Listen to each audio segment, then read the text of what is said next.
Hello નમસ્કાર વિદ્યાર્થી મિત્રો, ધોરણ 9 વિષય ગણિત, તારીખ 29 સપ્ટેમ્બર 2022ના રોજ તમારી જે ત્રીજી એકમ કસોટી છે સપ્ટેમ્બર મહિનાની, તેની 25 જૂનનું એકમ કસોટીનું ગણિતનું 100% સંપૂર્ણ સચોટ સોલ્યુશન આપણે આ વિડીયોની અંદર જોવાના છીએ.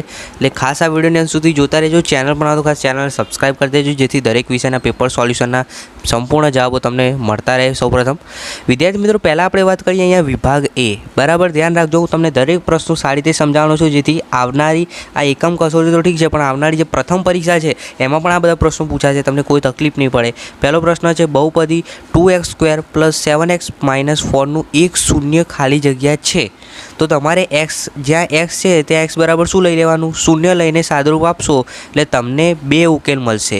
એક તો 1/2 મળશે અને બીજો ઉકેલ મળશે -4. તમે જાતે ગણતરી કરજો, આ બે ઉકેલ મળશે. અને આપણે હવે ઓપ્શન જોવાના, તો વિકલ્પમાં આપણે શું આપેલું છે? તો 1/2 આપેલું છે, એટલે આપણો જવાબ આવી ગયો ઓપ્શન બી. ક્લિયર? એકદમ સહેલું છે. ચલો હવે આગળ જોઈએ વિદ્યાર્થી મિત્રો બીજો પ્રશ્ન. પ્રશ્ન નંબર 2, કમળના છોડ પર ગુલાબ આવે છે, આ ઘટનાની સંભાવના.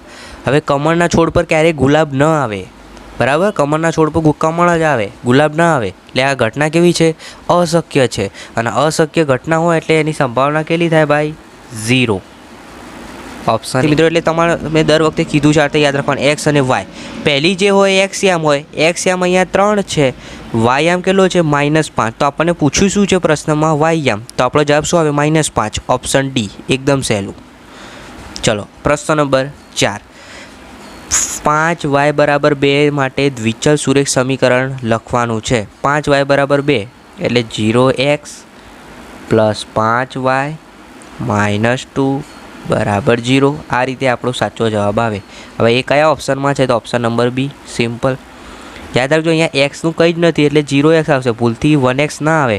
ઘણા બધા વિદ્યાર્થી મિત્રો ઓપ્શન સી ટીક કરીને આવે છે, બરાબર? પણ હજુ પેપરના પહેલાં હું તમને શીખવાડી દઉં છું કે આ રીતે 0x આવે. જો અહીંયા એક્સને આપેલું હોય તો તમે 1x લઈ શકો, નથી આપ્યું તો ઓપ્શન બી તમારો સાચો જવાબ આ રીતે આવશે, બરાબર? એટલે અહીંયા સાચો ઓપ્શન શું આવશે ભાઈ?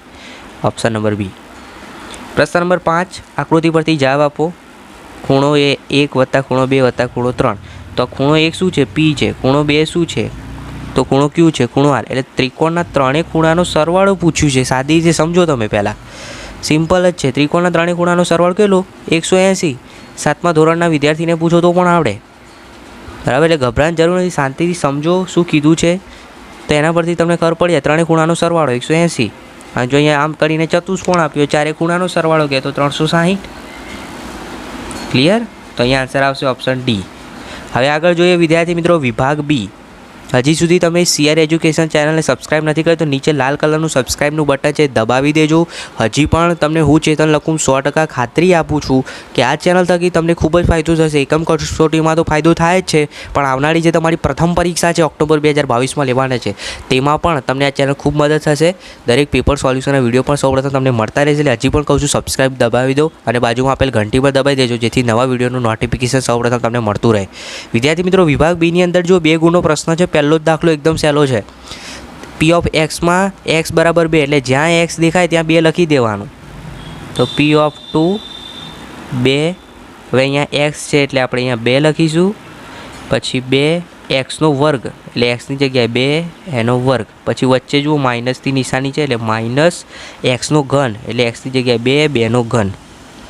ચલો હવે સાદુરૂપ આપી દઈએ. 2 + 2 4 વત્તાની નિશાની. હવે અહીંયા જુઓ 2નો વર્ગ 4, 4ને 2 વડે ગુણો એટલે 8. હવે 2નો ઘન કીધો છે. 2નો ઘન એટલે શું? તો 2ને 3 વાર લખવાનું. 2 × 2 × 2. તો 2 દુ 4, 4 દુ 8. અહીંયા માઇનસ નિશાની છે, બરાબર છે ભાઈ? આપણે માઇનસ નિશાની મૂકી દઈશું પહેલાં. તો ખાસ ધ્યાન રાખજો, અહીંયા માઇનસ નિશાની આવશે અને 2નો ઘન 8 થયો. હવે 8માંથી 8 જાય એટલે 0, એટલે આ જતું રહ્યું. હવે વધ્યું શું? ખાલી 4 વધ્યા. તો આપણો જવાબ તો P of 2 = 4 મળી ગયો. આપણો આ છેલ્લો જવાબ એકદમ ઇઝી છે, 2 માર્ક્સ, બરાબર? ચલો પ્રશ્ન નંબર 7, સંભાવનાનો દાખલો છે. એક ખેલાડી 30 બોલમાંથી 6 વખત દડાને બાઉન્ડ્રીની બહાર મોકલ્યો છે. એટલે 30માંથી 6 વખત બહાર મોકલ્યો એટલે કેટલી વાર ના મોકલ્યો એની સંભાવના શોધવાની છે. તો કેટલી વાર નહીં મોકલ્યો? 24 વખત નથી મોકલ્યો. બરાબર. જે તે ઘટનાની સંભાવના માટે આપણે શું લખ્યું? જે તે ઘટનાના પરિણામો 24 ભાગ્યા કુલ પરિણામો 30. બરાબર. એટલે સંભાવના શું થશે? 24/30. 6 ચોક 24, 6 પંચા 30, 6 ગયા એટલે આપણો જવાબ શું આવ્યો? 4/5. તો આપણી સંભાવના આટલી આવી, 4/5. એકદમ ઇઝી છે. બરાબર. ચલો આગળ જોઈએ પ્રશ્ન નંબર 8. આ બધા જ પ્રશ્નો ખાસ કંઈ તૈયાર કરી દેજો. બરાબર. તમારી એકમ કસોટી પેપરમાં 100% પૂછાવાના છે. ખાસ તૈયાર કરી દેજો. ચલો નીચે આપેલા બિંદુઓ કયા અક્ષ પર આવેલા છે તે જણાવવાનું છે. તો પહેલું છે 0A. આ કયા બિંદુ અક્ષ પર આવે? બરાબર છે. તો આ કયા અક્ષ પર આવશે? વાય અક્ષ પર. A0 તો આ એક્સ અક્ષ પર. -A0 હવે માઇનસ છે એટલે એક્સ ડેશ. માઇનસ એ વાય યામમાં છે. મેં તમને કીધું છે આ રીતે યાદ રાખવાનું, એક્સ વાય. આ એ જ દર્શાવે છે. પહેલું એક્સ હોય, બીજું વાય યામ હોય.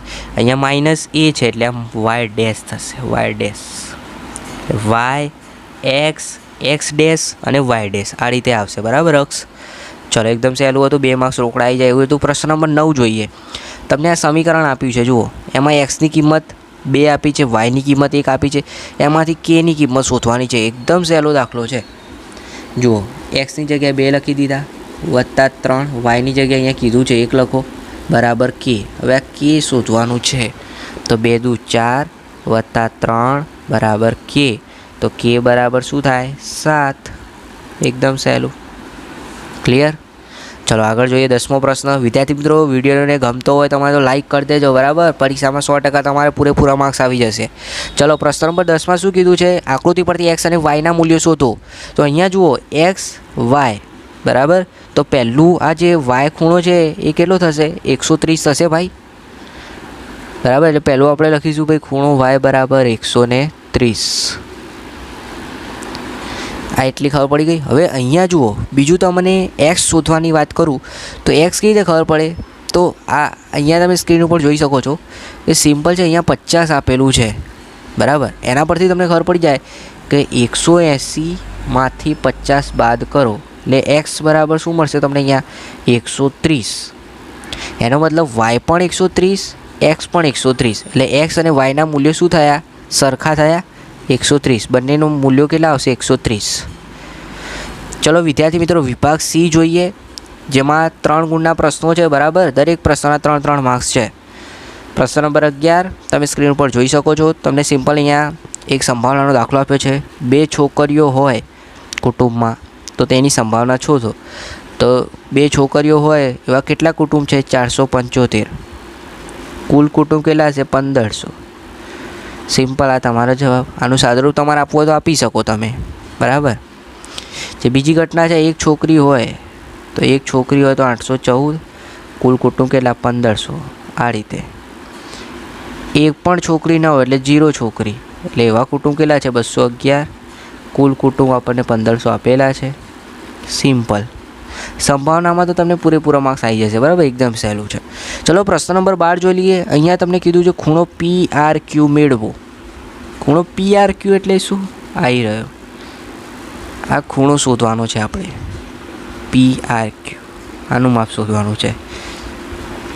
તો તમે અહીંયા સ્ક્રીન ઉપર જોઈ શકો છો, તમને સિમ્પલ કીધું છે.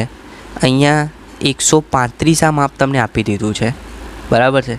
આના પછી તો પણ તમે એટલું અનુમાન લગાવી શકો કે 180માંથી 135 બાદ કરો ને તો તમને તરત જ ખબર પડી જાય. આ આટલું માપ જે છે 180માંથી 35 બાદ કરો એટલે 45 ડિગ્રી આવ્યું. આ એક ખબર પડી. આ 45 આવ્યું. બીજું શું કરવાનું? 180માંથી 110 બાદ કરવાના. 180માંથી 110 તો કેટલા આવશે? 180માંથી ભાઈ 110 બાદ કરીશું તો આપણને 70 મળશે. હવે આ 70 અને આ 45 બરાબર સમજો.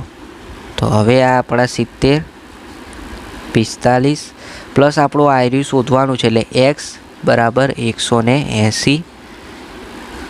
70 અને 45નો સરવાળો કરશો એટલે જવાબ મળશે 115 વત્તા એક્સ બરાબર 180. હવે એક્સ શોધવું છે તો આ 115 બરાબરની આ બાજુ જાય એટલે માઇનસ થશે. એટલે 180માંથી 115 બાદ કરો એટલે જવાબ આવશે 65. તો આ તમારો એક્સ શું છે? ખૂણો PRQ. કેટલો મળ્યો? 65. એકદમ ઇઝી છે વિદ્યાર્થી મિત્રો, તમને એકદમ સહેલી રીતે મેં શીખવાડ્યું, 100% આવડી જશે, પૂરેપૂરા 3 માર્ક્સ આવી જશે. હવે વિદ્યાર્થી મિત્રો છેલ્લો જે 4 માર્ક્સનો પ્રશ્ન છે એમાં 2 માર્ક્સના 2 પ્રશ્નો પૂછેલા છે, જોઈ લઈએ આપણે. પહેલો પ્રશ્ન છે 4x + 3y = 12 ના 2 ઉકેલ શોધો. તો પહેલાં તો આપણે આનું સાદુરૂપ આપી દઈએ, બરાબર. 4x + 3y = 12. તો આનું સાદુરૂપ આપતા હું તમને પહેલાં તો શીખવાડી દઉં. સિમ્પલ આપણે y જે છે એને બેમાંથી કોઈ પણ એક તમે કરતાં કરાવી શકો, એટલે 12 - 4x = 3. હવે એકવાર આપણે x = 0 લઈશું અને બીજી વાર x = 3 લઈશું. ક્લિયર? તો x = 0 લઈએ ત્યારે y અહીંયા 0 મૂકો તમે, અહીંયા 0, તો અહીંયા 12/3 વધશે. 12/3 એટલે y બરાબર કેટલો મળશે? 4. અને બીજી વાર x બરાબર આપણે 3 લઈએ ત્યારે આપણને y કેટલો મળશે? તો અહીંયા આપણે 3 મૂકીએ તો 4 તરી 12માંથી 12 જાય એટલે 0, 0/3 0, ત્યારે y બરાબર 0 મળશે. એટલે 0 લઈએ ત્યારે y 4 મળે, 3 લઈએ એટલે y 0 મળે. એટલે તમારા 2 ઉકેલ કયા થયા? તો 2 ઉકેલ આ રીતે લખવાનું, તો 0 4 અને બીજો કયો થયો? 3 0. 2 ઉકેલ આ રીતે થશે, 0 4 3 0. ચલો હવે છેલ્લો પ્રશ્ન છે 99 ના ઘરની કિંમત મેળવો. બરાબર છે.